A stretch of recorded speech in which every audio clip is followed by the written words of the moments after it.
tuang timah panas dari telinga kiri tembus sampai telinga kanan, lubang telinga kanan sampai keluar isi otaknya keluar semua. Siapakah mereka? Orang yang tidak mau mendengarkan azan. Azan tidak didengarkan, nggak mau dengar azan, mengatakan azan biasa saja, awas engkau diancam oleh Allah dan Rasulnya. Dan kemudian jika kita ingin jenazah kita ringan, tidak menyulitkan bagi orang yang mengurus jenazah kita, apabila engkau mendengar azan, engkau posisi tidur, duduk. Jika engkau ingin ringan jenazahmu, posisi duduk, engkau berdiri menghormati azan. Jika engkau dalam bepergian, menepilah menghormati azan. Maka beruntunglah jika ada speaker masjid sampai terdengar dari kejauhan. Alhamdulillah, Allah masih memperdengarkan kita azan, dan dengan azan Dajjal tidak muncul. Suara azan yang ada di speaker masjid itu menahan Dajjal agar tidak keluar. Rantai Dajjal tumbuh kembali, rantai Dajjal kembali mengikat. Jika sudah tidak ada toa yang ada di masing-masing masjid, maka pertanda Dajjal akan dimunculkan oleh Allah Subhanahu wa ta'ala. Sayyidina Khadijah pun mengatakan, ya Rasulullah, kalau seandainya engkau masih membutuhkanku di liang lahat ini, maka engkau boleh menjual tulang belulangku untuk melanjutkan perjuangan di jalan Allah Subhanahu wa ta'ala. Yang kedua ucapannya beliau, jika engkau membutuhkan untuk berlayar sedangkan tulang belulangku bermanfaat, susun kembali tulang belulangku agar engkau gunakan dapat untuk berlayar, membuat kapal. Subhanallah. Ini kesungguhan seorang istri tercinta yang mengenal Allah, mengenal Nabi Muhammad sallallahu alaihi wasallam. Wafatlah Sayyidina Khadijah. Sayyidina Khadijah wafat, sedih hati Nabi Muhammad. Maka di Isra wal Mi'raj di bulan ini, bulan Rajab. Bulan Rajab para ulama menjelaskan ini ada usul, ada furu'. Furu' itu biasa orang berbeda furu'iyah. Apa berbeda furu'iyah? Kapan ketika pelaksanaan Isra wal Mi'raj? Kapan? Ada yang mengatakan malam Lailatul Qadar. Itu berangkatnya Nabi Muhammad. Ada yang mengatakan malam Aiden, salah satu, Idul Adha atau Idul Fitri. Ada juga mengatakan awal Ramadan, Isra Mi'rajnya Nabi Muhammad. Usul boleh orang berbeda pendapat. Masalah furu'. Terus Nabi Muhammad berapa kali? Ada yang mengatakan setiap menerima wahyu Nabi Muhammad melaksanakan Isra Mi'raj. Ada yang mengatakan hanya Mi'raj saja, Isra-nya tidak. Jadi dari Masjidil Haram langsung menuju ke langit 7, bertemu menerima wahyunya Allah di ayat-ayat tertentu. Ulama ada yang mengatakan demikian. Sedangkan usul kita tidak boleh berbeda pendapat masalah ini. Apa itu usul? Nabi Muhammad ini hanya mimpi. Beliau enggak jasad-jasadnya, beliau hanya mengalami fahaniyah, bertemu dengan Allah. Nabi Muhammad hanya fahaniyah. Dalam kitab tasawuf itu ada fahaniyah. Fahaniyah itu bagaimana? Antara tidur dan enggak tidur, setengah jaga, bertemu dengan Allah. Ada juga yang mengatakan Nabi Muhammad tidak bertemu dengan Allah. Ini furu'. Kita empat madhab ahlu sunnah wal jamaah meyakini bahwa Nabi Muhammad ini sak jasad-jasadnya, sak sandal-sandalnya bertemu dengan Allah Subhanahu wa ta'ala. Silahkan Anda berbeda pendapat tentang masalah furu'iyah, tapi usul kami tidak akan pernah berkompromi. Kami anggap Anda di luar ahlu sunnah. Anda jangan mengatakan ahlu sunnah. Anda jangan mengklaim diri Anda ahlu sunnah. Jangan mengatakan ahlu sunnah wal jamaah. Jika Anda mengatakan Isra Mi'raj itu hanyalah mimpi, Anda bukan ahlu sunnah. Dan kenali ustadz-ustadz, kenali para penceramah yang mereka senantiasa mendowngrade, menurunkan kewibawaan Rasulullah Shallallahu Alaihi Wasallam. Hati-hati, kalimatnya bagus, tapi memahami kecintaan kepada Allah dan Rasulnya akhirnya turun. Contohnya apa? Mereka yang berahlu sunnah mengatakan orang tua Nabi kafir, masuk neraka. Ini rangkaiannya mereka, orang tua Nabi kafir masuk neraka. Syirik, bid'ah dalam berziarah. Mereka benci kepada ahlul bait. Mereka benci kepada anak cucu Rasulullah. Bahkan di antara ustadz mereka ada yang mengatakan sudah benar Yazid membunuh cucunya Rasulullah yang bernama Husain. Sudah benar. Ini ada orang yang mengatakan demikian. Hah? Sudah benar. Ini rangkaiannya nih, PJMM, Persatuan Jenggot Morat Marit. Ayo, rangkaiannya mereka ini. Isra Mi'raj itu tidak ada. Orang tua Nabi kafir masuk neraka. Ya kan?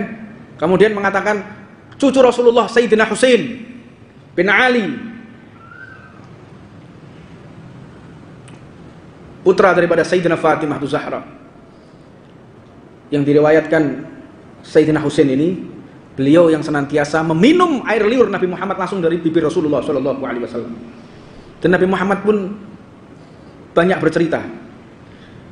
Ketika beliau didatangi malaikat Jibril, senantiasa mengatakan, apa untuk keluargaku? Ini ada hadiah dari Allah, kain kafan. Ya, satu untuk Rasulullah, satu untuk Sayyidina Ali bin Abi Thalib, satu untuk Sayyidina Hasan, satu untuk Sayyidina Fatimah, Sayyidina Khadijah, dan kemudian Rasulullah mengatakan untuk cucuku Husain, cucumu Husain meninggal dalam keadaan tidak dikafani.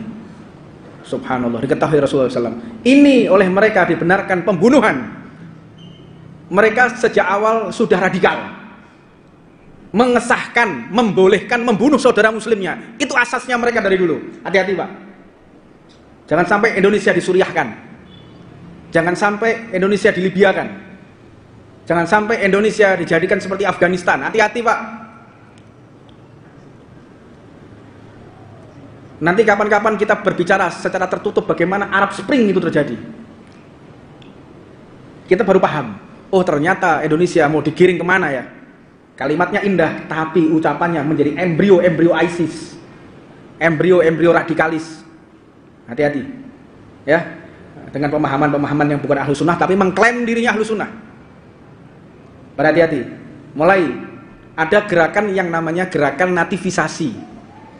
Gerakan yang nativisasi ini gerakan liberal yang memisahkan antara sunnah dengan budaya. Nggak bisa sunnah dengan budaya, harus dihilangkan. Ada juga yang ekstrim kanan ini yang mengatakan budaya harus dihilangkan. Budaya harus dihilangkan.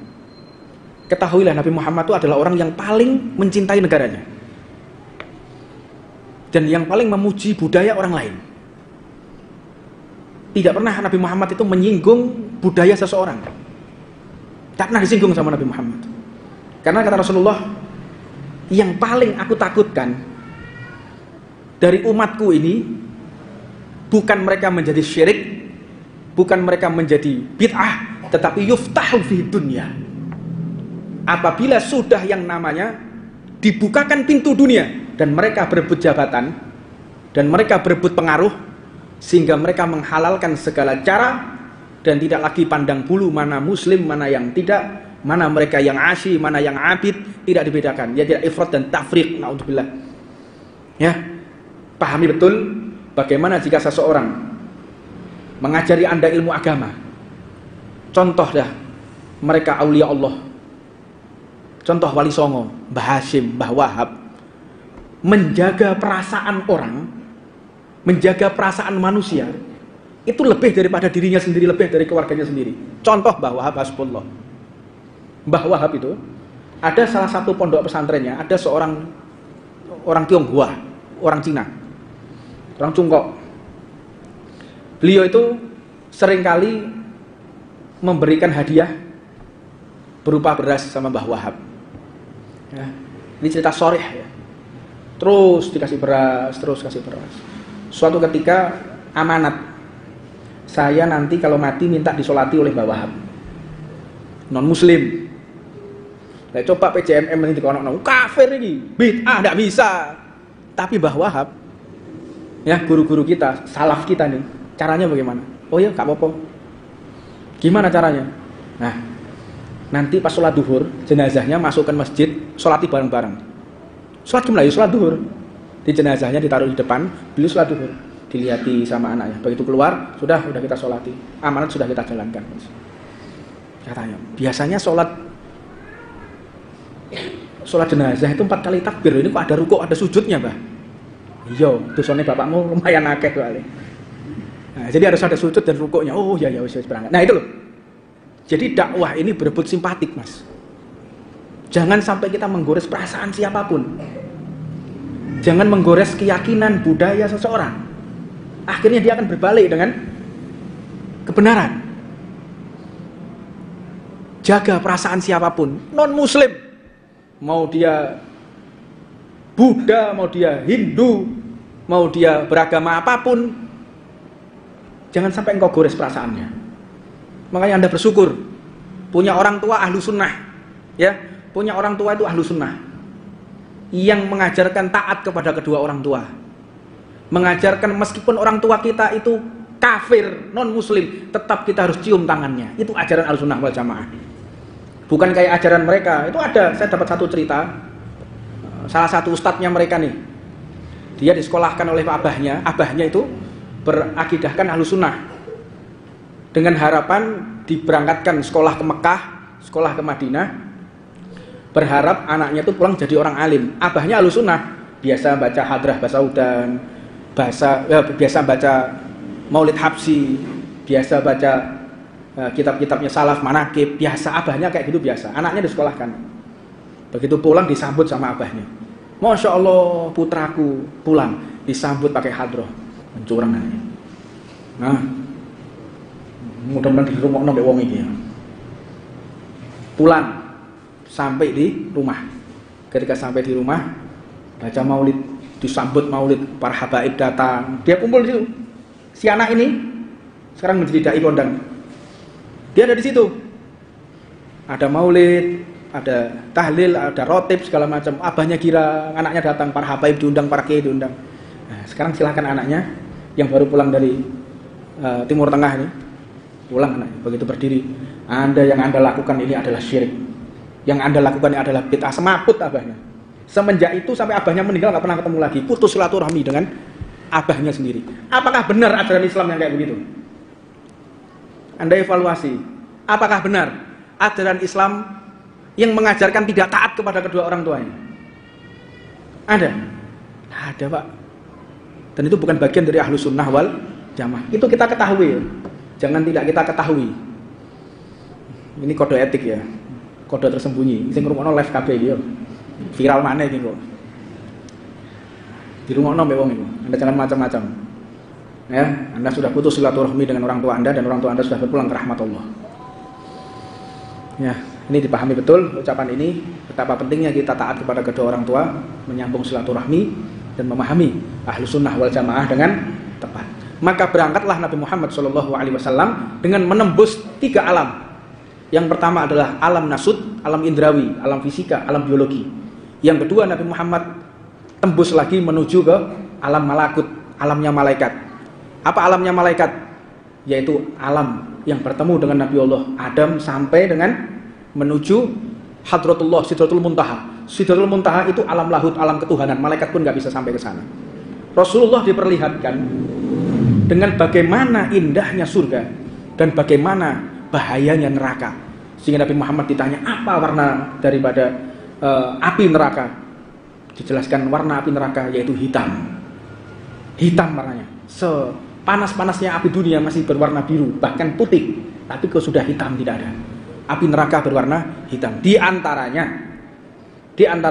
Rasulullah diperlihatkan orang yang disungsang, jungkir, diikat tangannya ke belakang, ditali kakinya, dicelupkan di bejana yang berisi darah dan nanah yang mendidih, celupkan hingga rontok semua organnya, ditarik lagi, dicelupkan lagi, diangkat lagi, terus seperti kapan? Selama-lamanya. Faliyatubillah min dzalik. Rasulullah pun diperlihatkan orang yang dicukil matanya, dikembalikan lagi, dicukil lagi, dikembalikan. Tanya, siapa mereka? Orang yang matanya jelalatan, yang suka melihat aurat orang lain, dicukil matanya. Faliyatubillah min dzalik. Ada juga diperlihatkan dalam kitabnya Said Muhammad bin Ali Al-Maliki radhiyallahu taala anhu wa nafa'anallahu bi ulumihi wa huwa bi ufuqil a'la. Itu dituang panas dari telinga kiri tembus sampai telinga kanan, lubang telinga kanan sampai keluar isi otaknya keluar semua. Siapakah mereka? Orang yang tidak mau mendengarkan azan. Azan tidak didengarkan. Enggak mau dengar azan. Mengatakan azan biasa saja, awas, engkau diancam oleh Allah dan Rasulnya. Dan kemudian jika kita ingin jenazah kita ringan, tidak menyulitkan bagi orang yang mengurus jenazah kita, apabila engkau mendengar azan, engkau posisi tidur, duduk. Jika engkau ingin ringan jenazahmu, posisi duduk, engkau berdiri menghormati azan. Jika engkau dalam bepergian, menepilah menghormati azan. Maka beruntunglah jika ada speaker masjid sampai terdengar dari kejauhan, alhamdulillah, Allah masih memperdengarkan kita azan, dan dengan azan dajjal tidak muncul. Suara azan yang ada di speaker masjid itu menahan Dajjal agar tidak keluar. Rantai Dajjal tumbuh kembali, rantai Dajjal kembali mengikat. Jika sudah tidak ada toa yang ada di masing-masing masjid, maka pertanda Dajjal akan dimunculkan oleh Allah Subhanahu wa taala. Jadi ini yang bisa saya sampaikan. Mudah-mudahan minggu depan kita masih berjumpa lagi. Allah masih izinkan kita untuk menimba ilmu Nabi Muhammad sallallahu alaihi wasallam. Rabbana atina fid dunya hasanah wa fil akhirati hasanah wa qina adzabannar. Wa 'ala man masyikhuna ila hadratin Nabi Muhammadin sallallahu alaihi wasallam. Al-Fatihah.